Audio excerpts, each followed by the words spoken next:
مولانا شروع. الحمدللہ رب العالمین والصلاة والسلام علی رحمت للعالمین سیدنا و نبینا و قائدنا محمد وعلى آلہ وصحبہ ومن والاہ بلا یوم الدین. قال اللہ عز وجل فی القرآن المجید اعوذ باللہ من الشیطان الرجیم بسم اللہ الرحمن الرحیم قل هل ننبئكم بالاخسرین اعمالا الذين ضل سعيهم في الحياة الدنيا وهم يحسبون أنهم يحسنون صنعا أولئك الذين كفروا بآيات ربهم ولقائه فحبطت أعمالهم فلا نقيم لهم يوم القيامة وزنا ذلك جزاؤهم جهنم بما كفروا واتخذوا آياتي ورسلي هزوا. معزز سامعین، واجب الاحترام بزرگوں، پردہ نشی خواتین اور پیارے بچوں، آپ سبھی کو میرا اسلامی تحیہ، السلام علیکم ورحمۃ اللہ وبرکاتہ. باذن اللہ آج کا ہمارا موضوع یہود کی مختصر تاریخ. اللہ سبحانہ وتعالی قرآن میں ارشاد فرماتے ہیں، اے نبی صلی اللہ علیہ وسلم ان سے کہو، کیا ہم تمہیں بتائیں کہ اپنے اعمال میں سب سے زیادہ ناکام نامراد لوگ کون ہیں؟ یہ وہ لوگ ہیں دنیا کی زندگی میں جن کی ساری جد و جہد راہ راست سے بھٹکی رہی، لیکن وہ سمجھتے رہے کہ وہ سب کچھ ٹھیک کر رہے ہیں. یہ وہ لوگ ہیں جنہوں نے اپنے رب کی آیات کو ماننے سے انکار کیا اور اس کے حضور پیشی کا یقین نہیں کیا. اس لیے ان کے سارے اعمال ضائع ہو گئے. قیامت کے روز ہم انہیں وزن نہیں دیں گے.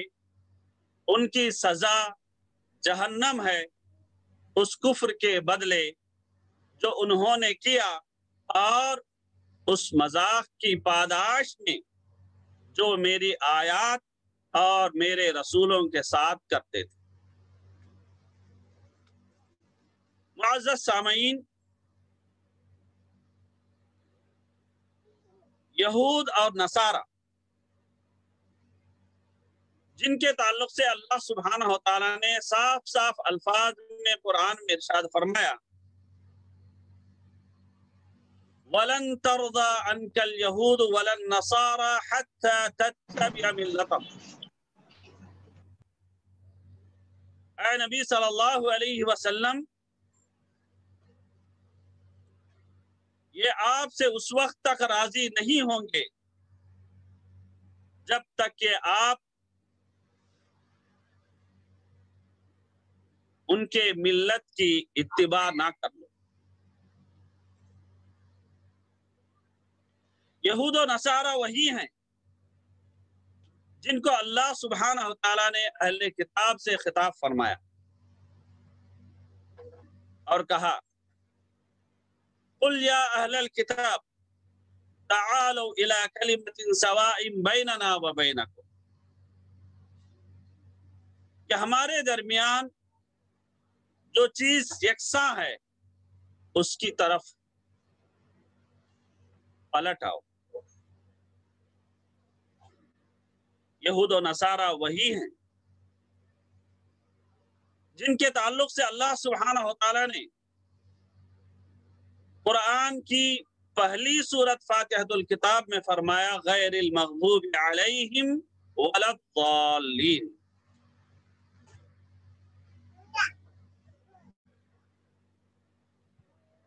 نصارہ کو اللہ نے ضالین سے خطاب فرمایا اور یہود کو کہا کہ یہ اللہ کے غصے کا شکار ہونے والی قوم، اور ہمیں تعلیم دی کہ یہ دونوں جو رویے ہیں شہوہ اور شبہہ کے، جو دو رویے ہیں، ایک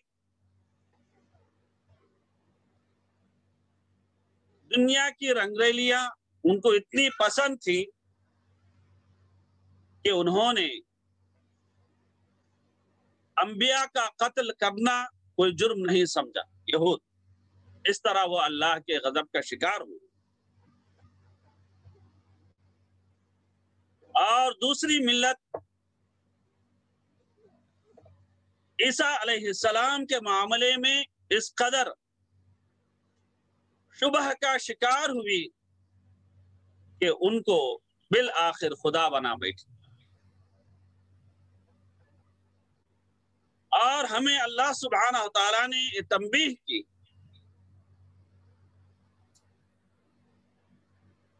انسانی تاریخ میں حضرت آدم علیہ السلام سے لے کر ان دونوں اقوام تک، اور ان دونوں اقوام سے لے کر ہم تک، ہم سے لے کر قیامت تک، شیطان ان دونوں راستوں سے ہی انسانوں کو گمراہ کرتا ہے۔ ایک آدمی کے پاس علم نہیں ہے، دین کی معلومات نہیں ہیں، اس بنیاد پر وہ گمراہ ہوتا ہے جس کو ہم کہتے ہیں شبہ۔ علم کے نہ ہونے پر کیا ہوگا؟ شبہات زیادہ۔ اور جن کے پاس علم ہے لیکن عمل سے کورے، دنیا داری کے پیچھے لگے ہوئے، مال و دولت کی حرص نے ان کے آنکھوں پر پردہ ڈال رکھا ہے، تو یہ شہوت کے بھوکے، شہرت کے بھوکے ہیں۔ تو یہ شہوت اور شہرت کے راستے سے اللہ سبحانہ وتعالی اہل علم کو بھی گمراہ کرتا ہے۔ چنانچہ اللہ سبحانہ وتعالی قرآن میں فرمایا وَأَضَلَّهُ اللَّهُ عَلَىٰ عِلْمٍ، اس نامراد کے گمراہ ہونے کی وجہ علم کا نہ ہونا نہیں تھا، بلکہ علم کافی تعداد میں اس کے پاس موجود تھا، لیکن وہ شہوت پرست تھا، شہرت پسند تھا۔ اسی لیے معزز سامعین، کل قیامت کے دن سب سے پہلے جن تین لوگوں کا فیصلہ کیا جائے گا اس میں سے ایک عالم دین بھی ہوگا، ایک مالدار بھی ہوگا، اور ایک اللہ کی راہ میں جہاد کرنے والا بھی ہوگا۔ لیکن تینوں سے کہا جائے گا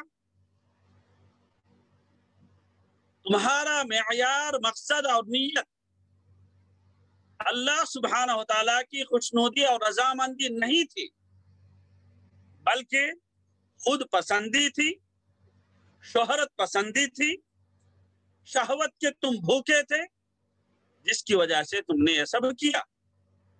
اور جو تم چاہتے تھے لوگوں سے وہ سب کچھ کہا جا چکا ہے، اب تمہیں جہنم کے حوالے کیا جائے۔ چنانچہ معزز سامعین، قبل اس سے کہ ہم اس موضوع میں داخل ہوں، ہم میں کا ہر فرد اپنا حساب اس کو کرنا ہے، محاسبہ اس کو کرنا ہے کہ بیت المقدس، مسجد اقصی کا معاملہ دسیوں سال سے ہمارے درمیان ہے، بارہا یہ ہمارے سامنے الگ الگ شکل میں پیش ہوتا ہے، اور ہر بار امت مسلمہ اس مسئلے کو لے کر تڑپتے رہتی ہے، تو کیا ہمارے دلوں میں بھی مسجد اقصی کے تئیں، بیت المقدس کے تئیں، فلسطین کے تئیں تڑپ ہے؟ کیا ہم نے رات جاگ کر اللہ سبحانہ و تعالیٰ کے حضور ہاتھ پھیلا کر گڑ گڑا کر یہ دعا کرنے کی جسارت کبھی کی ہے کہ اللہ آزاد فلسطین میں ثالث حرمین مسجد اقصی میں نماز پڑھنے کی توفیق عطا فرما، اور جو غاصب یہودی ہیں ان کے چنگل سے وہاں کے عوام کو محفوظ فرما۔ اگر ہم نے دعا کی ہے تو ہم خوش نصیب ہیں، اگر نہیں تو ہمیں اپنا محاسبہ کرنا ہے اور یہ طے کر لینا ہے کہ آئندہ کبھی بھی مسجد اقصی کو، فلسطین کے معاملے کو ایک علاقائی معاملہ نہیں سمجھیں گے، صرف کا عرب کا مسئلہ نہیں سمجھیں گے، بلکہ یہ امت کا مسئلہ ہے، امت کا مسئلہ سمجھیں گے، اور ہر ہمیشہ اس کے لیے اللہ سبحانہ و تعالیٰ کے حضور ہم دعا کے لیے ہاتھ اٹھاتے ہی رہیں گے، کب تک؟ جب تک کہ اللہ سبحانہ و تعالیٰ اس کو آزاد نہ کر دے۔ اس موضوع میں داخل ہونے سے پہلے یہ عزم کر لیں کہ ہمیں اللہ سبحانہ و تعالیٰ کے حضور قبل اس سے کہ ہم حکومتوں، اداروں، شخصیات پر زبان درازی کر کے اپنے نام اعمال کو کالا کریں، سیاہ کریں، ہمیں چاہیے کہ ہمارا محاسبہ ہم کریں، ہمارے اعمال کو ہم سدھاریں، اور ہم مسجد اقصی اور فلسطین کے عوام کے لیے اللہ سبحانہ و تعالیٰ سے دعا کریں۔ انشاءاللہ اللہ سبحانہ و تعالیٰ کی ذات سے پوری امید ہے، اور انشاءاللہ اللہ سبحانہ و تعالیٰ مسلمانوں کے صفوں میں اس کو دوبارہ لا کھڑا کرے۔ تو معزز سامعین، یہودی جو مذہب ہے وہ آسمانی مذہب ہے، جس کا انحصار زیادہ تر تورات، تلمود اور اس کے علماء، مفتیان اور خدات جو قاضی ہیں ان کے فیصلوں پر مبنی۔ یہ آسمانی مذہب ہونے کے باوجود زمانے کے اتار چڑھاؤ کی وجہ سے اور یہودیوں کی دنیا پرستی کے سبب اتنی زیادہ تحریفات اس میں ہو چکی ہیں کہ اب یہ اپنی اصلی شکل میں باقی نہیں رہا سوائے کچھ اصول کے۔ معزز سامعین، آسمانی تین جو بڑے مذاہب آج پوری دنیا میں پائے جاتے ہیں، اس میں سے ایک عیسائیت ہے اور دوسرا مذہب یہودیت ہے، اور تیسرا سچا مذہب مذہب اسلام۔ اور تینوں مذہبوں کے ماننے والے حضرت ابراہیم علیہ السلام کو ابو الانبیاء مانتے، اور انبیاء میں زیادہ تر نبی حضرت ابراہیم علیہ السلام کی نسل سے ہی مبعوث ہوئے۔ مثال کے طور پر ابراہیم علیہ السلام ہے، اسماعیل علیہ السلام ہے، اسحاق علیہ السلام ہے، یعقوب علیہ السلام ہے، یوسف علیہ السلام ہے، موسیٰ علیہ السلام ہے، ہارون علیہ السلام ہے، داؤد علیہ السلام ہے، سلیمان علیہ السلام ہے، ایوب علیہ السلام ہے، یونس علیہ السلام ہے، شمویل، الیاس، الیسع، زکریا، یحییٰ علیہ السلام، اور ہمارے اور آپ کے ہم سب کے آقا رحمت للعالمین خاتم الانبیاء والرسل محمد صلی اللہ علیہ وسلم بھی حضرت ابراہیم علیہ السلام کے خاندان سے ہی. تو معزز سامعین، ابراہیم علیہ السلام کی جو نسل ہے، جو شجرہ ہے، وہ نوح علیہ السلام کے بیٹے سام سے جا کر مل جاتی ہے. چنانچہ آج یہود اپنے آپ کو سامی بھی کہتے ہیں، سیمیٹک جس کو انگلش میں کہا جاتا ہے، اور اسی طرح سے سیمیٹزم کی لفظ جو ہے تاریخ میں رائج ہے. اور یہود اپنے نسلی تفاخر پر ہمیشہ وہ کہتے رہے کہ ہمارے ہی نسل میں تمام انبیاء مبعوث ہوئے ہیں، بڑے بڑے بادشاہ آئے ہیں، اور ہم ہی دنیا کی افضل ترین قوم ہے. یقیناً یہ بات ایک وقت تک صحیح تھی، لیکن نحن ابناء اللہ و احباہ، کہ ہم اللہ سبحانہ و تعالیٰ کے چہیتے اور اس کے فرزند ہیں، اس تکبر اور غرور نے انہیں آخرت سے دور کر دیا.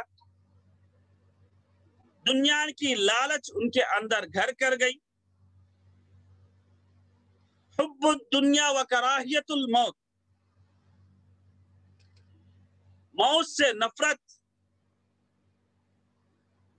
ان کے دلوں میں جڑ پکڑ گئی، جس کی وجہ سے وہ شہوت کا شکار ہوئے. کئی انبیاء کا انہوں نے بے دریغ قتل کیا، جس کی وجہ سے اللہ سبحانہ و تعالیٰ نے بالآخر ان کو قرآن میں مغضوب علیہم کا. تو معزز سامعین، اس کے بعد اللہ سبحانہ و تعالیٰ ایک چتاونی بھی قرآن میں دی. وَإِذْ تَأَذَّنَ رَبُّكَ لَيَبْعَثَنَّ عَلَيْهِمْ إِلَى يَوْمِ الْقِيَامَةِ مَنْ يَسُومُهُمْ سُوءَ الْعَذَابِ إِنَّ رَبَّكَ لَسَرِيعُ الْعِقَابِ وَإِنَّهُ لَغَفُورٌ رَحِيمٌ. معزز سامعین، اس آیت کے پس منظر میں اگر ہم یہود کی تاریخ کو پڑھنے کی کوشش کریں گے، جاننے کی کوشش کریں گے، تو کئی اہم ادوار جو ہے، مرحلے جو ہے ہمارے سامنے آتے ہیں کہ یہ تاریخ میں ایک وقت تک کیسے معزز تھے، اور ایک وقت گزرنے کے بعد یہ کیسے ذلیل و خوار ہوئے. اور ہمیں سبق بھی ملتا ہے، جو عام طور پر ہم کہتے ہیں اور سنتے ہیں، وہ معزز تھے زمانے میں مسلمان ہو کر، اور ہم خوار ہوئے تاریخ قرآن. یہ سبق ہمیں ملتا ہے اگر ہم نے ان جیسا رویہ اپنایا، اللہ کی کتاب کو اپنے پیٹھ پیچھے ڈالنے کی کوشش کی، اللہ کے فرمودات احکامات کو پامال کرنے کی کوشش کی، رسول کی سنتوں کو بازو رکھا، اور نفس کی خواہشات کی پیروی کی،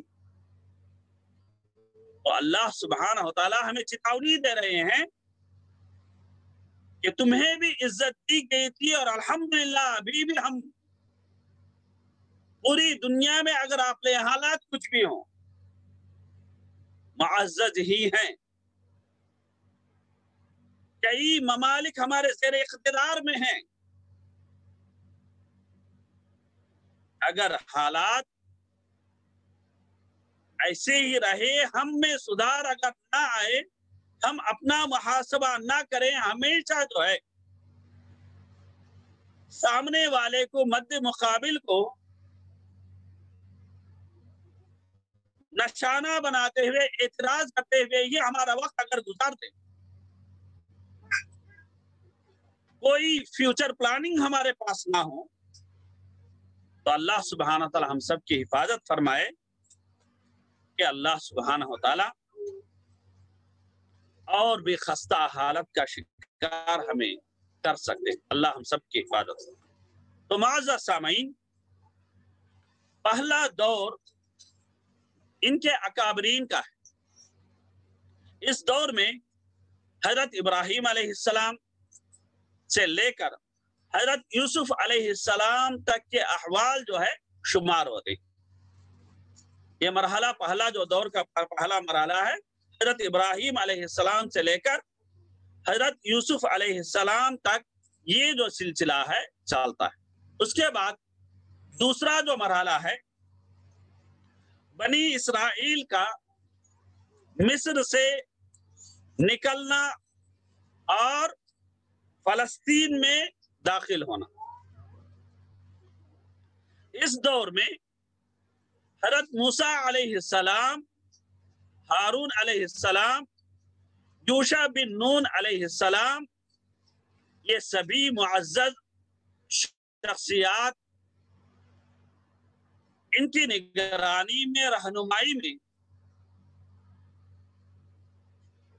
امتحان کے بعد، ابتلا کے بعد شیطان اور اپنے آپ کو انا ربکم الاعلی کہنے والا نمرود کو اللہ سبحانہ تعالیٰ نے غرقاب کیا، اور اس کے بعد فاتح کی شکل میں یہ مصر میں داخل ہوئے۔ تیسرا جو دور ہے قاضیوں کا دور۔ یہ جو دور ہے تقریباً 300 سال کا زمانہ تک چلا، جس میں بنی اسرائیل کا انتظام ان کے قاضیوں کے حوالے ہوتا تھا۔ جب کوئی قاضی شریعت، یعنی موسیٰ علیہ السلام کی جو شریعت ہے اس کے قاضی، وہ اس شریعت کے پابند ہوتے تھے تو اللہ سبحانہ تعالیٰ کی طرف سے خاص نصرت، وہ تعاون ان کو نصیب ہوتا تھا، اور ملک کی باغ دوڑ بھی ان کے ہاتھوں میں ہوتی تھی، اور پڑوس کی جتنی بھی قومیں رہتی تھی ساری کی ساری مغلوبی رہتی۔ لیکن جب کوئی بھی قاضی اللہ سبحانہ تعالیٰ کی نافرمانی یا موسیٰ علیہ السلام کی شریعت کو فراموش کرتا تھا تو اللہ سبحانہ تعالیٰ ان کو سبق سکھاتے تھے، انہیں ذلت کا شکار کرتے تھے۔ اس کے بعد چوتھا جو دور ہے ان کا، وہ ہے دور سلاطین، یعنی بادشاہوں کا دور۔ اس دور میں قرآن میں اس کا ذکر ملتا ہے۔ حضرت طالوت علیہ السلام، حضرت داؤد علیہ السلام، حضرت سلیمان علیہ السلام شامل ہیں، جو تقریباً 120 سال کا زمانہ ہے۔ اور پانچواں جو دور ہے، اس دور میں حضرت سلیمان علیہ السلام کی سلطنت، جو کہ عالم انسانی اور عالم جن پر مشتمل تھی، ان کے بعد بنی اسرائیل کی سلطنت جو ہے 2 حصوں میں تقسیم ہوتی۔ اس میں سے ایک جو حصہ ہے وہ اسرائیل کہلاتا ہے، جو 10 قبائل پر مشتمل۔ اس کے بعد دوسری جو قسم ہے وہ یہودا کہلائی، جو بنی اسرائیل کے دو قبائل یعنی بنو یہودا اور بنیامین پر مشتمل تھی۔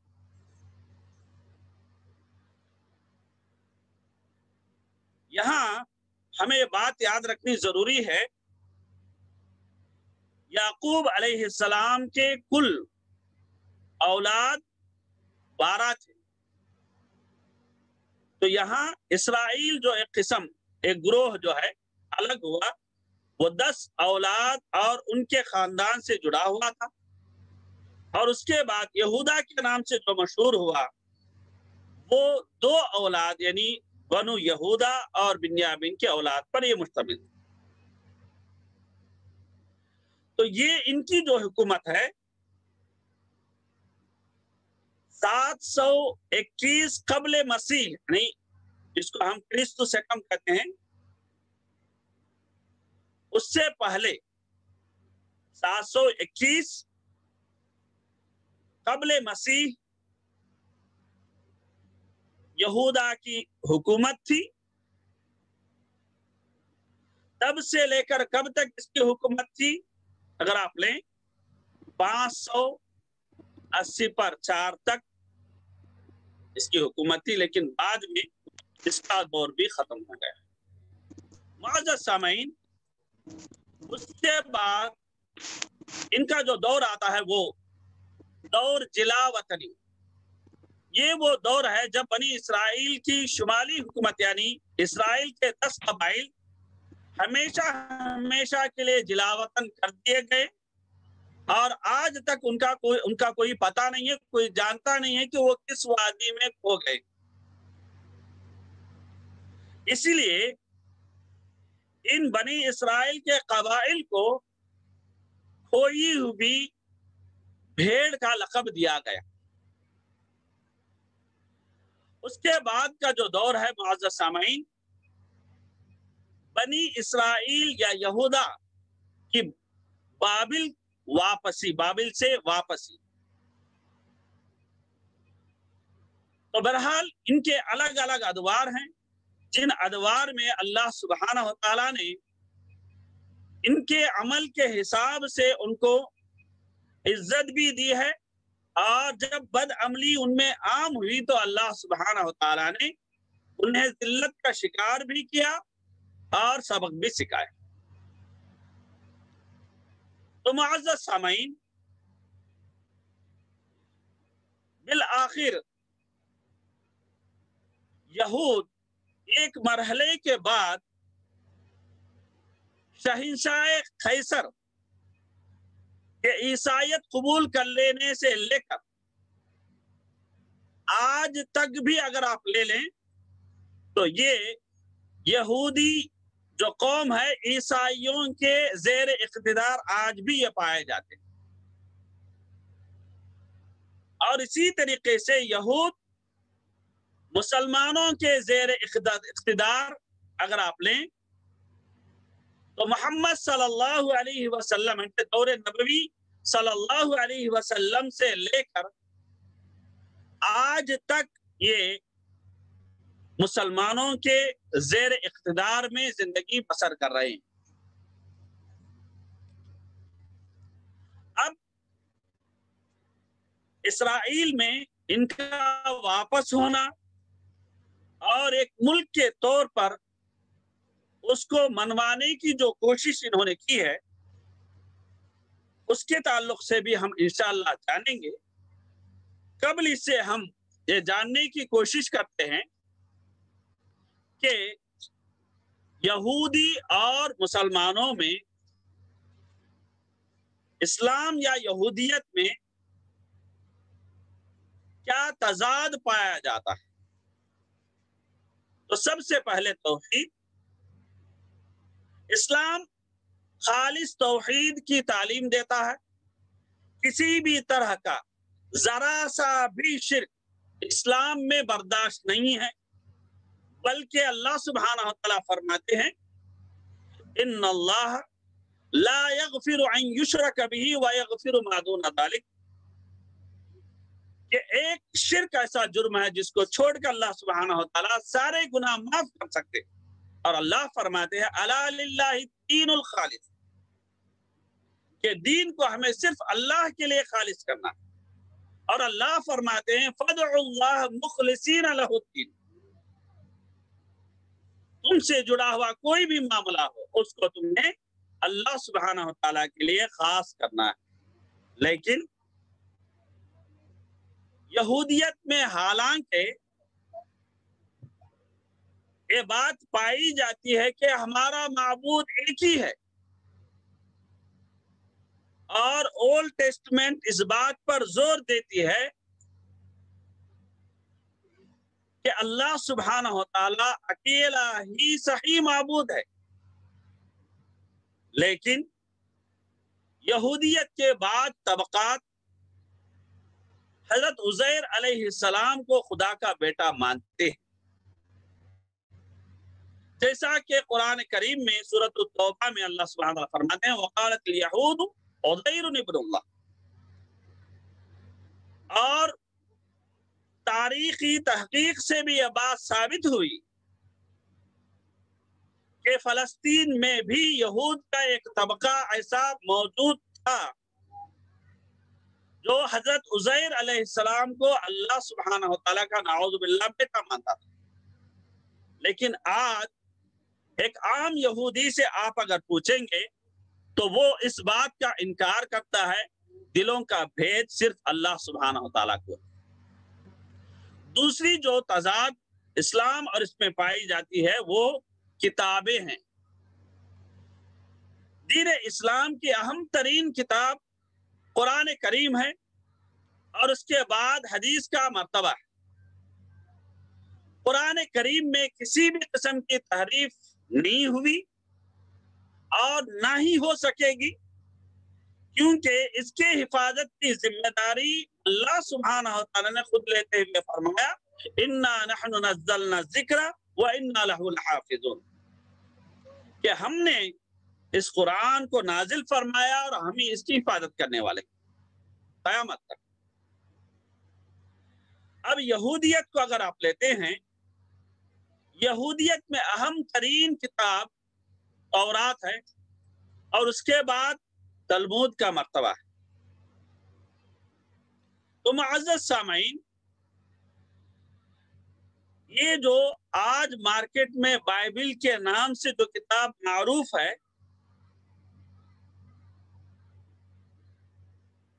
یہ کئی سووں کی تعداد میں تحریفات کا شکار ہوئی کتاب، محفوظ نہیں ہے۔ الحمدللہ قرآن محفوظ۔ تیسری تو متضاد عقیدہ ہے، وہ ہے اللہ کے فرشتے۔ اسلام میں فرشتے تو بالکل معصوم مانے جاتے ہیں، لا یعصون اللہ ما امرہم ویفعلون ما یؤمر، لیکن یہودیت میں فرشتے معصوم نہیں مانے جاتے۔ اور یہ جو ساری باتیں کہی جا رہی ہیں پروف کے ساتھ کہی جا رہی ہیں، ان کی کتابوں کے حوالے سے کہی جا رہی ہیں، اس کو سمجھنا ضروری ہے۔ اور اس کے بعد سبت کا جو دن ہے، اس کے تعلق سے بھی ہم لیتے ہیں، اللہ سبحانہ و تعالیٰ نے زمین آسمان کو پیدا فرمایا، اور پیدا فرمانے میں یا ان کا انتظام کرنے میں اس کو کوئی تھکن محسوس نہیں ہوئی، نہ ہی اللہ سبحانہ و تعالیٰ کو آرام کی ضرورت پیش آئی، جیسا کہ اللہ سبحانہ و تعالیٰ فرماتے ہیں آیت الکرسی میں جو قرآن کی عظیم آیت ہے، اللہ لا الہ الا هو الحی القیوم لا تأخذہ سینۃ ولا نوم، اور اللہ فرماتے ہیں ولا یعودہ حفظہما وما مسنا من لغوب۔ اللہ سبحانہ و تعالیٰ کہتے ہیں مسلمانوں کا عقیدہ ہے کہ اللہ سبحانہ و تعالیٰ کو نہ نیند آتی ہے، نہ اونگ آتی ہے، اور نہ ہی اللہ سبحانہ و تعالیٰ تھکن محسوس کرتے ہیں، اور نہ ہی اللہ سبحانہ و تعالیٰ کا آرام کی ضرورت ہے۔ لیکن یہودیوں کا عقیدہ یہ ہے کہ اللہ تعالیٰ نے زمین و آسمان کو 6 دن میں پیدا فرمایا اور 7ویں دن یعنی سبت کو ہفتے کے دن شنیچر کے دن اللہ نے نعوذ باللہ آرام کیا۔ اس لیے آج بھی یہود کا ہر ہفتہ سب سے اہم جو ہے تہوار ہوتا ہے۔ اس کے بعد آتے ہیں دین کی تبلیغ۔ اسلام دین کو پہنچانے کی بات کرتا ہے اور اسی پر دین اسلام کی بقا بھی ہے۔ چنانچہ نبی رحمت صلی اللہ علیہ وسلم نے فرمایا بلغوا عنی ولو آیا، مجھ سے سنی ہوئی ایک بات ہی صحیح تم پہنچاؤ۔ اور آپ نے دعا بھی دی۔ لیکن یہودیت اصلاً نسلی مذہب ہے۔ بنی اسرائیل کے علاوہ کسی اور شخص کو یہودی بننا یا ہونا بہت مشکل کام۔ تاریخ بھی اگر ہم پلٹ کر دیکھتے ہیں تو بہت مشکل سے ہمیں 1-2 واقعات ملتے ہیں یمن یا دیگر کچھ علاقوں سے جڑے ہوئے کہ دیگر اقوام سے جڑے ہوئے لوگوں نے بھی یہودیت قبول کیا، لیکن ان کو جو پوزیشن دی جاتی ہے وہ بنی اسرائیل نسل سے جو یہودی ہوتا ہے اس کی پوزیشن کے برابر ہرگز نہیں ہو۔ اور اسی طریقے سے معزز سامعین، جنت کے تعلق سے اسلام کا جو تصور ہے بالکل واضح ہے، جبکہ یہودیت اور نصرانیت کے مطابق ان کا کہنا ہے کہ صرف یہود جنت میں جائیں گے یا نصارہ جنت میں جائیں گے۔ چنانچہ اللہ سبحانہ قرآن میں فرماتے ہیں وَقَالُوا لَن يَدْخُلَ الْجَنَّةَ إِلَّا مَنْ كَانَ هُودًا أَوْ نَصَارًا۔ اسلام کیا کہتا ہے؟ چاہے وہ یہودی ہو یا نصرانی ہو، نسلی ہو، اصلی ہو، صابی ہو، مشرک ہو، من عمل من صالحا من ذکر و انثى وهو مؤمن فاولئک يدخلون الجنہ۔ کوئی بھی ہو، کالا ہو، گورا ہو، کوئی بھی ہو، مرد ہو، عورت ہو، اگر وہ ایمان لایا ہے اور عمل صالح کر رہا ہے تو ہر ایک فرد جنت میں داخل ہو۔ اور اسی طریقے سے معزز سامعین، دیگر کئی چیزیں ہیں جو اسلام اور یہودیت میں بالکل متضاد ہیں۔ مثال کے طور پر اسلام یہ وہ نام ہے جو اللہ سبحانہ و تعالیٰ نے دیا ہے، اور مسلمان کس کو کہتے ہیں؟ فرما بردار کو، وَسَمَّاكُمُ الْمُسْلِمُونَ۔ لیکن یہودیت حضرت یعقوب علیہ السلام کے ایک بیٹے یہودا کے نام سے منسوب ہے، کیونکہ اسی کی اولاد بعد میں جا کر جو ہے اسلام سے معروف ہوئی۔ تو اس طریقے سے انبیاء اور رسولوں کو اسلام معصوم کہتا ہے، جبکہ یہودیت ان کو معصوم نہیں مانتا، بلکہ بہت ہی گندی قسم کے الزامات بھی نبیوں پر لگاتا ہے۔ مثال کے طور پر آپ لے لیں کہ داؤد علیہ السلام کے تعلق سے، لوط علیہ السلام کے تعلق سے بائبل میں ایسی گندی چیزیں پائی جاتی ہیں جس کو پڑھنے کی ہمت جسارت ایک آدمی نہیں کر سکتا۔ تو معزز سامعین، بہرحال یہ وہ چیزیں ہیں جس کو ہمیں جاننے کی ضرورت ہے، اور اس کے ساتھ ساتھ یہ چیز بھی ہمیں ذہن نشین کر لینی چاہیے کہ دین اسلام یہ آخری دین ہے، اور بیت المقدس مسجد اقصی پر ماضی میں بھی کئی بار جو ہے قبضہ کرنے کی کوشش کی گئی، اور اب قبضہ ہونے کے بعد کئی بار اس کے دروازے جو ہے مسلمانوں کے لیے بند کیے گئے، لیکن ہمارے جو اسلاف ہے انہوں نے اس کی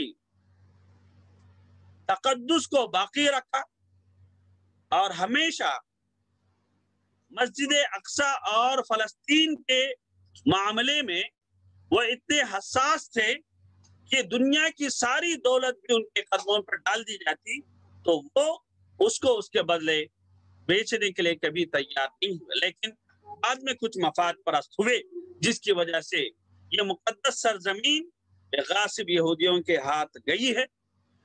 تو آج ہمیں اپنی نسل کو یہ بات بتانی ضروری ہے کہ یہ کوئی مقامی مسئلہ نہیں ہے کہ فلانا ملک کا مسئلہ ہے یا فلانے لوگوں کا مسئلہ ہے، فلانی زبان کا مسئلہ، فلانی نسل کا مسئلہ ہے، بلکہ یہ پوری امت کا مسئلہ ہے۔ تو ہمیں اس شعور کو خود اپنے اندر بیدار رکھنا اور اپنی نسلوں میں بھی اس کی روح کو پھونکنے کی کوشش کرنا، اور فلسطین، مسجد اقصی اور بیت المقدس کے تعلق سے جتنی معلومات ہو سکتی ہیں اتنی معلومات ہماری نئی نسل کو دینا ضروری ہے، کیونکہ آج ہمیں ہی اس کے تعلق سے پوری معلومات نہیں ہے تو ہماری نسل کو کیا معلوم ہوگا؟ کل جا کر ہماری نسل یہ کہہ سکتی ہے کہ یہ ہمارا مسئلہ نہیں ہے، یہ تو عرب کا مسئلہ ہے، یہ ہمارا مسئلہ نہیں ہے، یہ تو فلانے ملک کا مسئلہ ہے۔ معزز سامعین، بیت المقدس، مسجد اقصی ہمارا عقیدہ ہے، یہ سمجھے۔ تو اللہ سبحانہ تعالیٰ کی ذات سے دعا ہے کہ اللہ سبحانہ تعالیٰ جو بھی حالات آج فلسطین میں ہیں، اللہ سبحانہ تعالیٰ ان حالات کو پوری طریقے سے دور فرمائے اور مظلومین کے اللہ سبحانہ تعالیٰ حفاظت فرمائے، اور ہم سب کو حتی الامکان ہم سے جتنا ہو سکتا ہے اتنا عملی طور پر مسجد اقصی اور فلسطین سے دلی لگاؤ پیدا کرنے کے اللہ سبحانہ تعالیٰ توفیق عطا فرمائے، اور جو تعاون ہمارا ہو سکتا ہے وہ تعاون بھی ہم کرنا ضروری ہے۔ تو معزز سامعین، یہ کچھ باتیں تھی جو مختصر ان کے تاریخ کو لے کر اور بیت المقدس اور مسجد اقصی سے لے کر آپ کے سامنے ہوئی ہیں۔ بہت ایسے پہلو ہیں جو نہیں آئے، اس کے باوجود کچھ چیزیں تو ضرور ہمارے سامنے آئی ہیں۔ ہمیں چاہیے کہ ہم دیگر چیزوں کے تعلق سے معلومات حاصل کریں اور اسی حساب سے ہمارا مستقبل کا جو پلاننگ ہے اس کو ہم پورا عمل پیرا ہونے کی کوشش کریں۔ اللہ سبحانہ تعالیٰ ہم سے سرزد ہوئی غلطیوں کو معاف فرمائے، اور ہم سب میں عمل کی روح اللہ پھونکے، پھر ایک بار ایک ہو کر مسجد اقصی کے لیے ہم اٹھیں، دعا کریں۔ اللہ سبحانہ تعالیٰ کی ذات سے امید ہے کہ اللہ سبحانہ تعالیٰ دیر یا جلد انشاءاللہ مسجد اقصی کو مسلمانوں کے صفوں میں لا کھڑا کریں گے انشاءاللہ۔ آمین۔ جزاکم اللہ خیرا، والسلام علیکم ورحمۃ اللہ وبرکاتہ۔